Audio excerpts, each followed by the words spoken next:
Welcome to another episode of Things You Didn't Know About the Holocaust.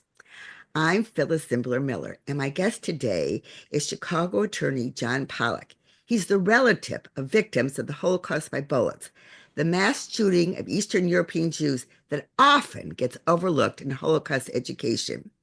His 33-minute documentary, Beyond Babi Yar, is available at www.beyondbabiyarmovie.com. I will put that URL in the description of this talk, but let's have John tell us the story now. John, tell us about you, why you became interested in this historical aspect that gets overlooked, and tell us about the historical aspect. Sure. Well, first of all, thank you for having me in the program. I am a relative of Holocaust victims. They were shooting victims. They did not die in camps, in concentration camps, or in death camps. They were shot in mass shootings in Eastern Europe. Um, there is not a lot in Holocaust museums or really elsewhere about the shooting victims.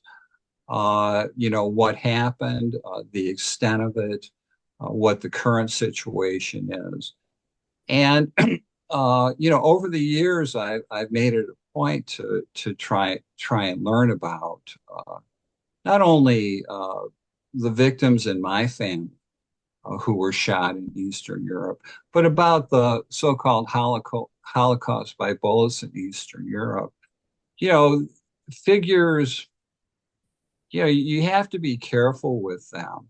But of the 6 million Jews, estimated to be killed in the Holocaust, approximately 40% were shooting victims in the East. Now, when I speak of the East, I'm talking about uh, what was Eastern Poland. I'm talking about the Soviet Union. I'm talking about the Baltic states. And historically, uh, the Holocaust by bullets happened in this way. In 1939, Hitler and Stalin entered into an agreement, the so-called Hitler-Stalin Pact. Let's wait. Let's And they, wait. I want to set at the time. It was sure, a few days. It was August 39, a few days before Hitler invaded Poland. And John's going to tell you the pact was known as a non-aggression, yeah. but John's going to tell you the confidential part. Well, so what happened is Hitler and Stalin, who had been, enemies to the death before, they entered into a deal and they decided they would carve up Poland, and Germany would occupy the western half, and the eastern half would be occupied by the Soviet Union. And and this is what happened. The war began on September 1 in 1939. Hitler invaded the western part of Poland in accordance with the agreement with Stalin. Stalin, I don't know exactly what the date was, but it was around this time. The Soviet forces went into A couple of weeks later. Eastern Poland, what had been Eastern Poland, and they imposed their Soviet brand of communism, which was brutal. It was about 2 years. I mean, it varied, but the Soviets occupied the territory for about 2 years. And then in Wait, wait, June of, wait. I would do one because I have relatives that from Latvia. So Eastern Poland was occupied first, and it wasn't until several months later, I think June 1940, but where really Latvia and Estonia and Lithuania were occupied. So there was a time when all of the land that Hitler had agreed Stalin could have wasn't yet occupied. But eventually, by the date that the following June, which is what John's going to, I'm sure, say, 1941, then what Mhm. happened? Well, in June of 41, Hitler broke the pact he had with Stalin and invaded what had been Eastern Poland, but it was a Soviet occupied territory at the time. And the Soviet forces they fled immediately. They didn't put up resistance, and the Jews were pretty much left defenseless, and which made it easier for the Germans to round up the Jews because nobody was protecting them. Also, at the time, this was 1941, 1942.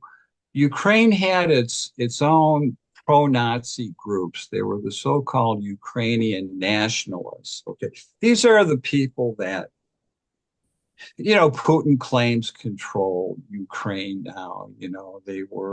They helped the Nazis and they're Nazis themselves. Uh, and which is not true today, but in 1941, 1942, the Ukrainian nationalists were a powerful force. They aligned themselves with the Nazis, and they helped the Nazis, the Germans, round up the Jews, and often they committed the murders themselves. Uh, there was a very heavy Ukrainian nationalist presence in northwest Ukraine, which is where my grandparents' families live. And the story I heard, eventually about the shooting in my grandmother's hometown, it was done by Ukrainians. It was done by Ukrainians. So when the Germans went in, we hear about the Einsatzgruppen, and okay, they were these German mobile killing units that did the shooting, but they couldn't do it by themselves. I mean, the estimate is, 1.5 million to 2.1 million Jews were shot just in Ukraine. And Einsatzgruppen couldn't do this by themselves. So many Ukrainians assisted in the shooting. And what happened is there was an order to round up every Jew, every Jew. I mean, there were no exceptions. And it was something that was a priority, number one priority of the Germans was to get every Jew. So they went to every town they could, if it was one Jew or 1,000 Jews or 10,000. And they shot the Jews into these pits. Now, it didn't happen immediately. Often what they did, for example, in my grandmother's hometown, they put What's the the name of that Jews in. town? It's called Kiselin. It's in northwest Ukraine today. It's Lviv, which is in western Ukraine. I mean, the geography of Ukraine is you basically have, let's say, Kiev, somewhere in central or north central Ukraine. Well, northwest Ukraine, you have some cities. A large one is called Lviv, and my grandmother's hometown is about, I think it's maybe 75 miles northeast of Lviv. But it was a very heavily Jewish populated area. So they would put them in a ghetto, and they would abuse them, they would steal from them, and then eventually the day would come where they called it liquidating the ghetto, and they would uh, uh, gather up all the Jews. They would often tell them a lie, like they were going to Palestine. They'd head off in the direction of the train station. But this was a typical, Nazi lying deception. And then they would go out. They would there'd be a pit that was dug, or maybe the Jews dug the pit themselves, and then they would line up the Jews, and they would shoot them into the pit. Now Wait, the brutal, you stopped. yeah. I think this is the part that I think we should, in case you weren't going to say it. They made them strip first. Well, they did. They So, did. no, I think it's very important because Well, I can tell you all the horrifying details. I mean, even before they well, wait, were wait, I just wanted to in the say pit, so that they could repair the clothes frequently by Jews still in ghettos and then send them to Germany. So I just want to you yeah, to understand that women and men then stood naked in front of each other and waited for their turn to be shot into the pit. yeah. They had the Jews undress, and there was a lot of property that the Jewish people owned, and it was all confiscated. It was all stolen and resold. All the clothes were, I mean, Father Dubois, who we know, who was this heroic French priest who has been searching for these execution sites for 20 years now. He says, the clothes would be gathered, and he says within a short time, all the non-Jews in the town would be wearing clothes of Jewish people. And it wasn't just clothes, it was everything. And it was everyone. What happened to the women and the girls, okay? It was a terrible thing. And when they shot Jews into the pit, they had, kind of a one bullet policy. And as a result, the estimate is about half of the Jews were still alive, when they were buried. And Father Dubois says witnesses all say that these mass graves moved for 3 days, because people were still alive. So, And some and then and some people did. A few survivors managed to wiggle their way out, which is that's why there's true. testimony of what happened. Extremely rare, but it did happen maybe a handful of times. These are just incredible stories. But another thing is these survivors, after the war, they were in the Soviet Union. Hmm. Okay. And the Soviet Union did not honor these survivors. As a matter of fact, they didn't want to talk about the mass shootings. They didn't want to talk about the Holocaust, the Soviet Union. And the reason for that is, it's anti-Semitism, but it's also because the Soviet Union during World War II, as we know, I mean, it was just brutal. I mean, the estimates are 20 million Soviet civilians were killed in World War II. So if you're talking about 20 Wait, million Soviet, and who were they killed by? well, they were killed by the Germans. Okay.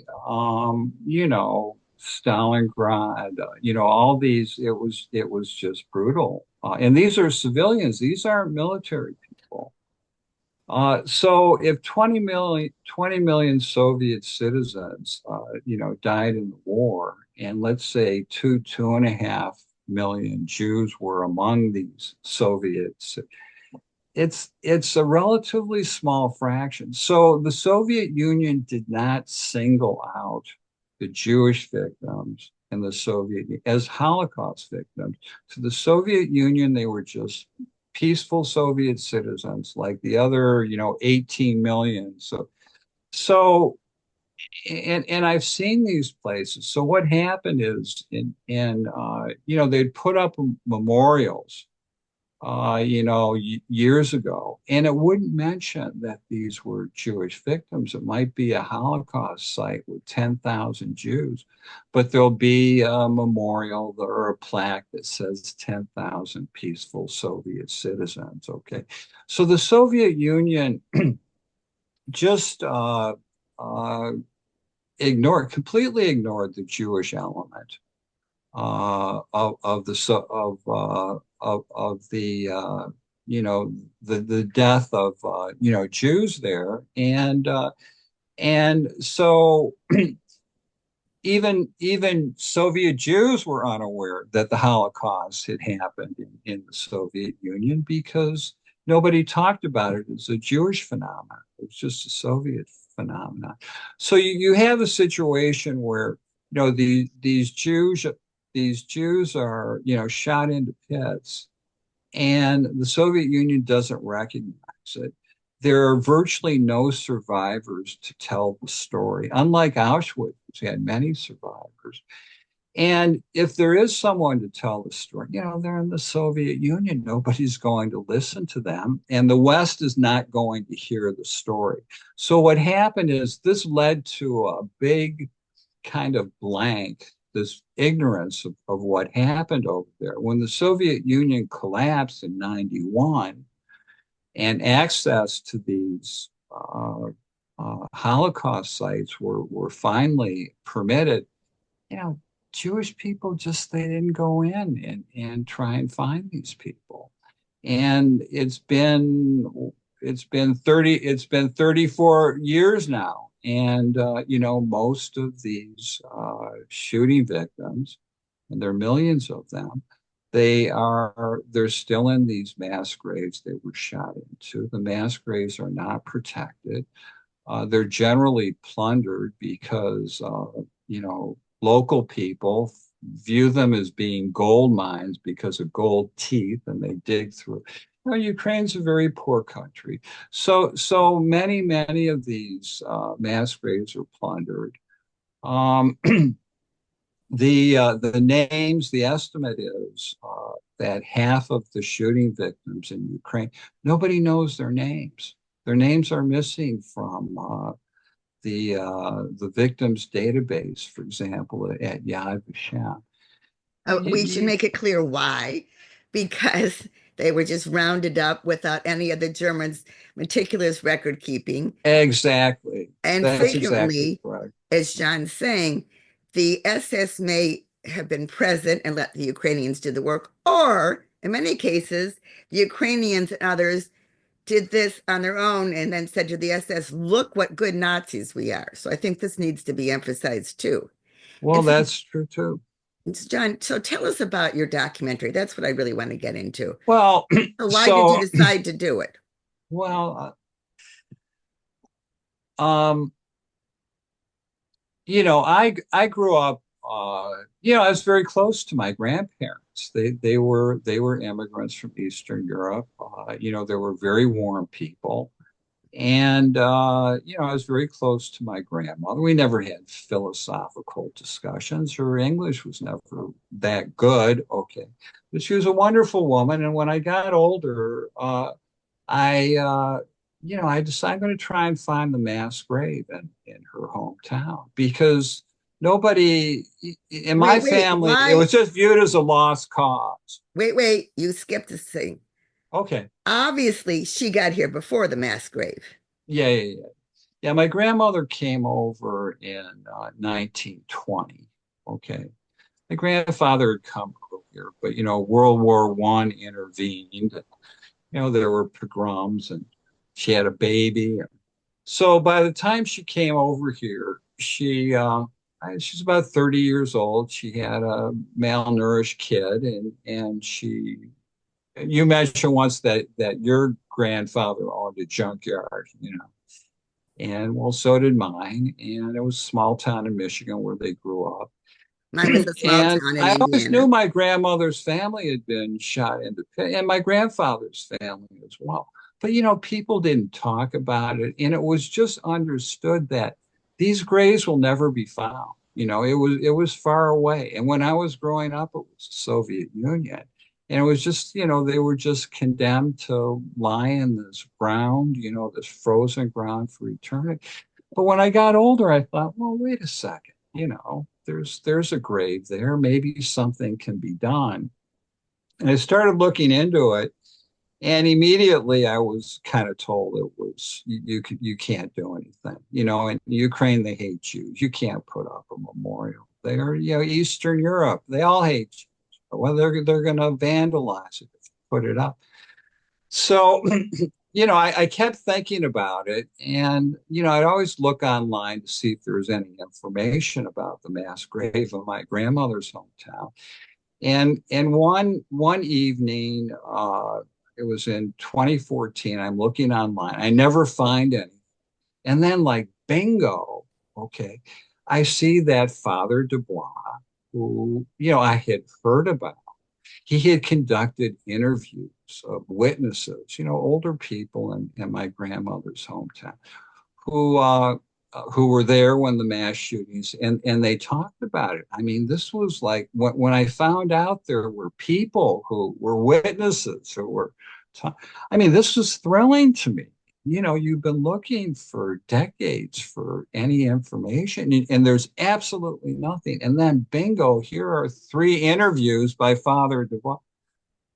So I managed to get access to the tapes by contact, and I received an email from well, actually, he's in the film, Patrice Ben Simone, saying, "Oh, by the way, not only are these interviews, not only are there these videotapes of interviews, but there's a special project called Protecting Memory, sponsored by Germany, which has selected 5 sites in Ukraine to be protected and memorialized.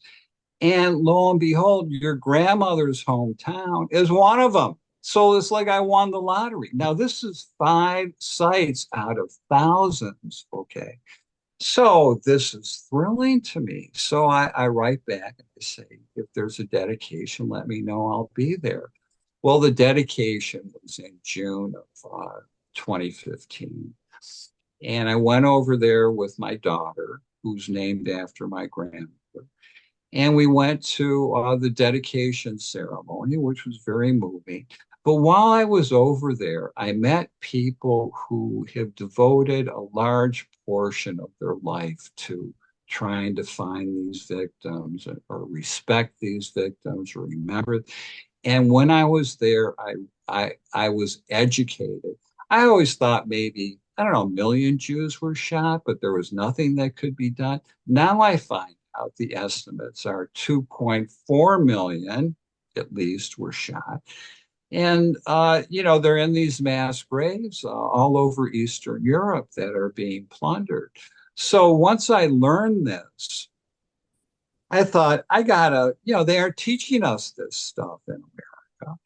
And when I returned here, this was in the summer of 2015. The first thing I did was contact the museum in Skokie, which is, a couple miles from where I live. And, they weren't that interested. Okay. And I said to them, this is the Holocaust. It's about remembering, and nearly half of the people are for, and they wouldn't do anything. And then I started corresponding with others, and they wouldn't do anything. And usually I was ignored. Often I was given excuses, which I thought were very poor excuses. And then Wait, finally, after no of one why would this do material, anything, wait, let me clarify. Of why this information was not included in Holocaust exhibits, right? I want to make it clear. yeah, it wasn't. And as a matter of fact, Father Dubois put together a traveling exhibit about the Holocaust by bullets. And the first thing I asked the museum here is whether they had hosted it, which they had, or would host it, which they wouldn't do. So I decided the only way to get the story out was to tell it myself. And I found a filmmaker. I didn't know exactly what the film would be. And we were talking about ideas. And then I found out that Protecting Memory, which was the German project that had protected and memorialized my grandmother, the mass grave of my grandma, that they were doing another round of dedications of memorials. Okay. And it was coming up in like a month or two. So I knew all the people from Protecting Memory. So I emailed them and I said, look, I want to make a film. Can I? And I knew all these people. They said, sure, it's great. It's a great idea. This needs. So I went to this round of dedications in September of 2019 with a filmmaker and some other people who were helping me. And that's why I made the film. And I filmed these dedication ceremonies, which are very moving. It's very inspirational. And what it shows, Phyllis, is something can be done, okay? Because so often it's like, oh, the poor shooting victims, nothing can be. Oh, the poor show, do we feel sorry? But oh, they're anti-Semites in Ukraine. Well, it can be done now. Ukrainian attitudes towards the Holocaust, they've changed over the years. I mean, I was there twice in 2015 and 2019. Ukrainians couldn't have been nicer to me. Okay. Now, does this apply to every Ukrainian in the country? Not necessarily.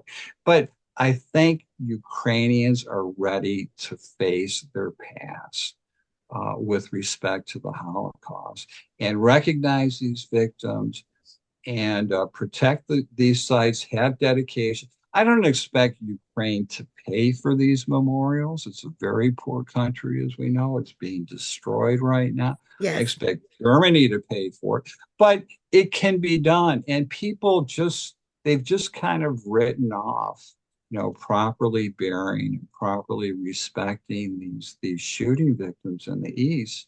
And now it's time to pay attention to it. And it's also time to pay attention to the history of Ukrainian Jews, okay? Because, it was a thriving culture, for a long time. And it's been so abused and so suppressed for so long now in Ukraine that it really is in danger of just being wiped out, the history of Jews. And so this ties into that, which I think, because the history of Jews in Ukraine, it needs to be saved. Okay. And we need to start talking about that as well. Can you explain the title for those people who don't recognize Baba Yar, Beyond Baba Yar? And then let's end this interview by telling people where they can see the documentary and how you suggest it can be used in schools with talking about Holocaust by bullets. So, the significance of the title Beyond Baba Okay, Yar. sure, sure. Well, you have, there are different methods by which Holocaust victims were killed. You have Auschwitz, Zyklon B. You have some of the death camps use carbon monoxide exhaust from tanks, let's say.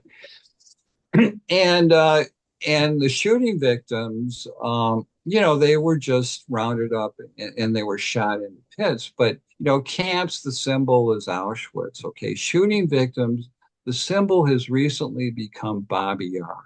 Babi Yar is a ravine. It's in Kiev.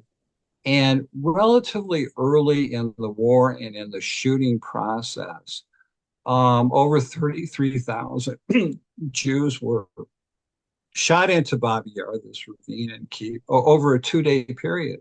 Over a 2 day period. And subsequently, tens of thousands more Jews were shot at Babi Yar.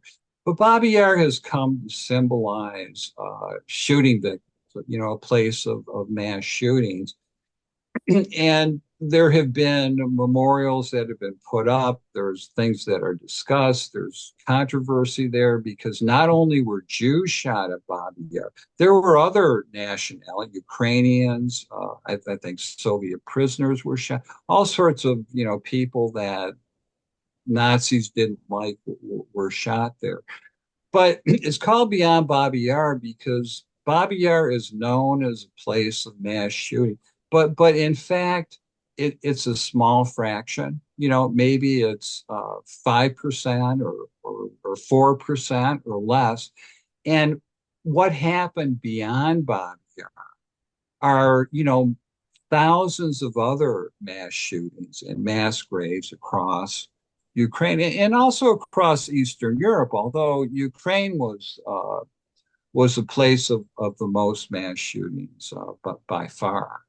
So it's called Beyond Babi Yar because with respect to shooting victims in the Holocaust, you must think beyond Babi Yar because it's throughout Ukraine and throughout Lithuania and And Latvia. Latvia and Belarus. Yes.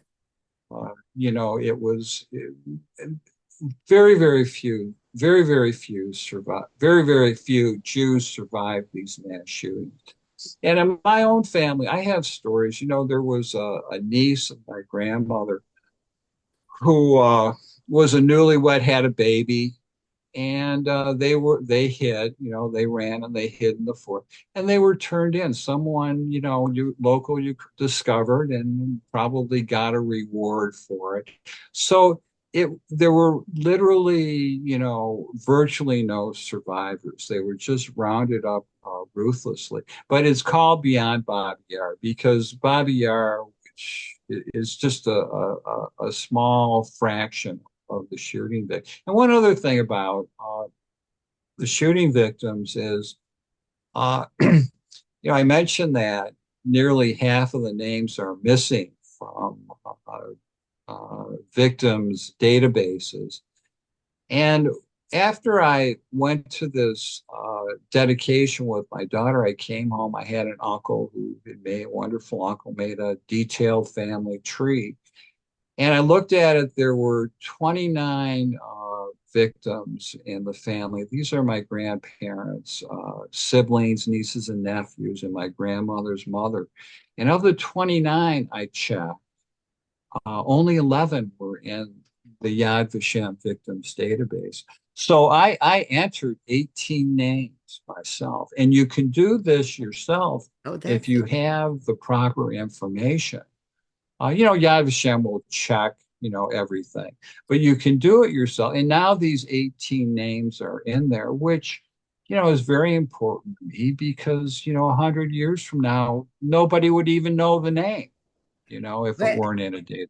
I'm just going to interject here. My second cousin, Bruce Dumas, has done extensive research on our family, the Dumas family, in, well, it's spelled Vishki and pronounced Visky in Latvia. And he went there and interviewed people. In fact, in Father Dubois' site, apparently there were two mass graves near Visky. And the picture of one of the families is as ours. And why do we have two survivors? But I want to make sure that he can then enter these names in Yad Vashem if he hasn't. Two teen girls at the time were working in Riga, and when the Russians broke the Germans broke the pact with the Russians, they fled east with the Russians, which is the only reason that we have any Yeah. survivors of that family to tell us the names. And when Bruce went back several years ago, he taught himself some Russian or some Latvian or whatever language he needed to communicate. There was a woman there who remembered, oh yes, the Dumases lived here, the Dumases lived Oh, here, wow. the Yeah. Dumases Yeah. lived here. Yeah. Yeah. But I just wanted to emphasize that I don't know whether he knows this about Yad Vashem, and I agree, it's very important. Yeah. Yeah. Well, it's interesting you mentioned they, these relatives went east from Latvia.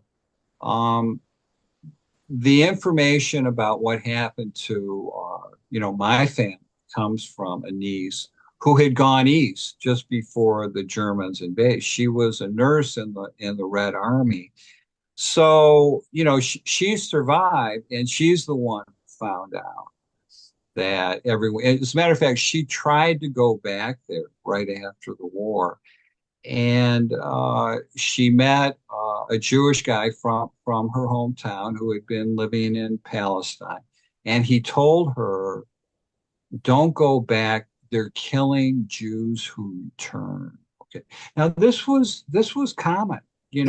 after there had been so much, murder and death and violence, they just killed the Jew because the Jews, they figured they would try to reclaim their property or their home.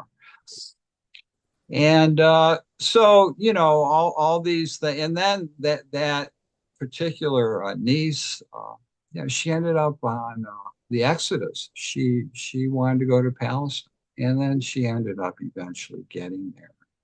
So, I have all these kind of historical connections through my family. But this is why it's so important to me. And also, I mean, it's educating, I think, everyone, but especially my family. And fortunately, they're grateful. As tragic as it is, I have to tell you, I don't know if you ever watched Finding Your Roots, this Couple of program. times. Um, but you know, when they have Eastern European or descendants of Eastern European Jews on, I pay particular attention. And they hear all these tragic stories. I mean, many of them learned they had Holocaust victims and they didn't even know it. And they're prominent, well-educated Yes, American Jews. I'm thinking of one in particular.